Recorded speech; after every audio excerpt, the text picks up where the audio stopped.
Thank you for joining us today. I'm super excited to be here with my dear friend. I can't believe we're having this conversation. What is your name, sir? Graham Sherman from Tool Shed Brewing Company. One of my favorite people on the planet. So we're enjoying a tool shed. Cheers.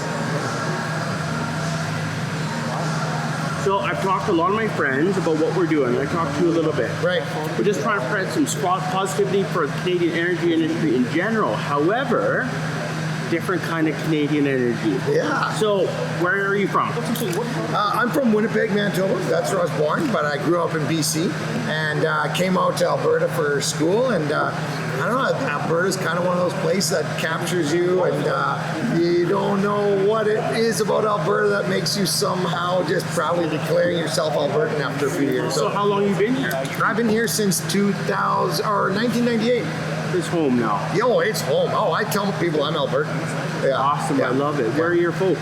My folks live actually overseas in Korea. My whole family are in the airline industry, so that's why I came to Calgary. I went to Mount Royal Flight School, and my father's a pilot, and he works for actually Airbus out in Korea. So yeah. Okay, so the background is the reason I want to talk to you, of course. So Graham and the Tool Shed guys made the Pipestone beer, so we were already drinking it anyway. The people skills, so he actually agreed to sit down and talk to me. Yeah. So tell me quick. I need the Tool Shed story. So Right. I didn't know it, and I'd love other people to hear it. Sure, yeah. Well, I mean, so even before Tool Shed, I took a sharp turn away from aviation. I'm an IT guy, and I was out working in Afghanistan of all places on government and military IT infrastructure projects. So anybody NATO-wide that needed secret clearance level tactical communication networks, I lived over and all throughout Afghanistan implementing those types of networks. And I met a guy over there who turns out lived 3 blocks away from me here in Calgary. But we were both super nerds, and we fell in love with the hobbies of, I don't know, like the hobbies that bring people together. So I roast coffee. I freaking love coffee. I got a roaster in my basement, and I'm a super nerd when it comes to coffee.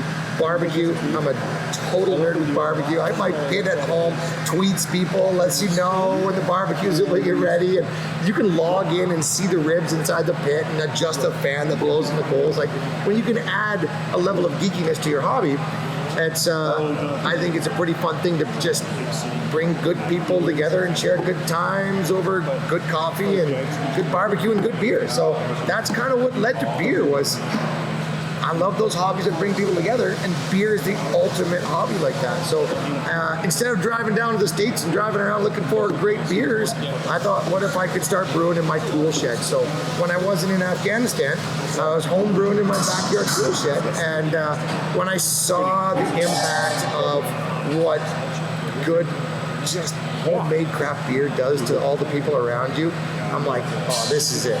This is... that starts the ball turning on what if I could quit my job and go after this for a living.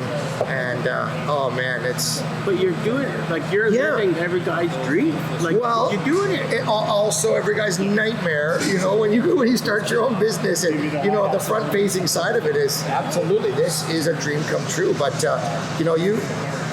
when you quit your job and go after something like this, and my wife doesn't even drink beer; she hates beer. So, so trying to get that across the goal line, honey, we should quit our job and homebrew for a living. That's a tough sell.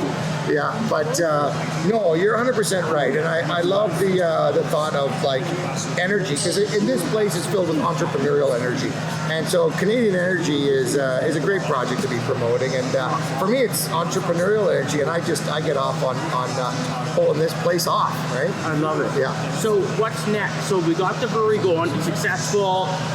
We're doing it, it's happening. What's next for Tool Shed? Well, we've been really fortunate that since the beginning we've been able to achieve some pretty cool things. Back when we first started, it was actually illegal in Alberta to do what we were trying to do. So when we started, there was really only a handful of breweries in the province, because there were these crazy laws that said you had to brew 500,000 liters of beer a year or more to brew. So we got those laws broken down. We got to start. Now there's all these great breweries in the province. So we go, okay, now what's next? And so, you know, there's always something cool and new. I'm a big fan of the non-alcoholic products that are coming into the market, and I do a lot of running and physical activity, and the non-alc beers are a big thing for me. But also, like, I still am in love with barbecue, and I compete in barbecue, and Tool Shed needs a barbecue restaurant in here, so I just came back off a really cool barbecue competition, and we did really well. We got 3rd place in the country, and so so I got a barbecue trailer, and I'm gonna park it out in the patio and serve some solid brisket and ribs, and love it. And again, like, everything under this roof is about bringing great people together to share great times, great stories over great beer and great barbecue. So those hobbies are what I'm obsessed with. That's what brings people together, right? I love it. Yeah. So what I want from you, Graham, I want you to give me something I can take back. So I'm a pipeliner. You know I work with pipeline. Yeah.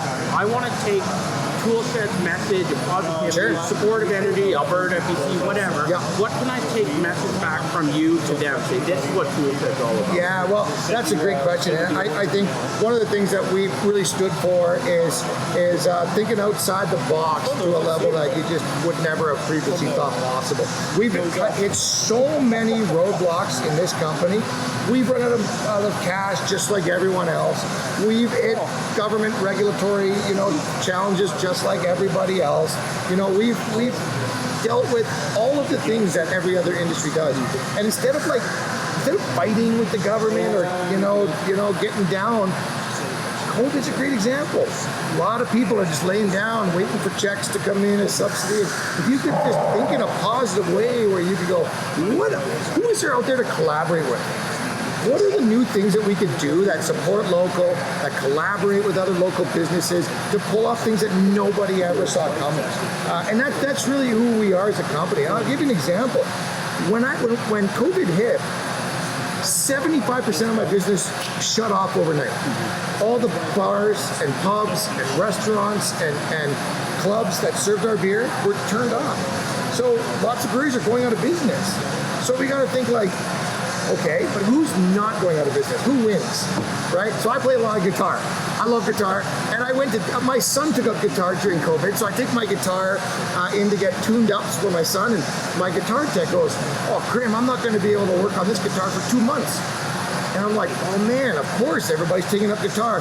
The guitar tech wins during COVID. Who else wins? Home food delivery companies. So we thought, we're not using this for brewing because nobody was buying beer at that time. What if we partnered with our local home food delivery company? We changed this whole facility into a satellite operation preparing food boxes for Calgarians. And that's the kind of thinking that I think people get really scared and start to think too much from that fear basis. And if you could say, man, no, there's opportunity here to work with great local companies and collaborate. We've done better during this time than we ever would have thought possible because of collaborating with great local companies. I love that. Yeah. Well, thanks for sharing that. Yeah. I don't know if I need more than that, but I want to say thank you again. Yeah, Again, absolutely. I'm not from Alberta either. I'm from Ontario. Okay. And everything you just said is the Alberta spirit, and that's why I'm proud to call this home, and I know you are as well. Well, cheers, man. Cheers. Thanks, Go man. Alberta. Cheers. Anyway, thank you very much for your time today. Have a wonderful day, and pick up a tool shed when you can.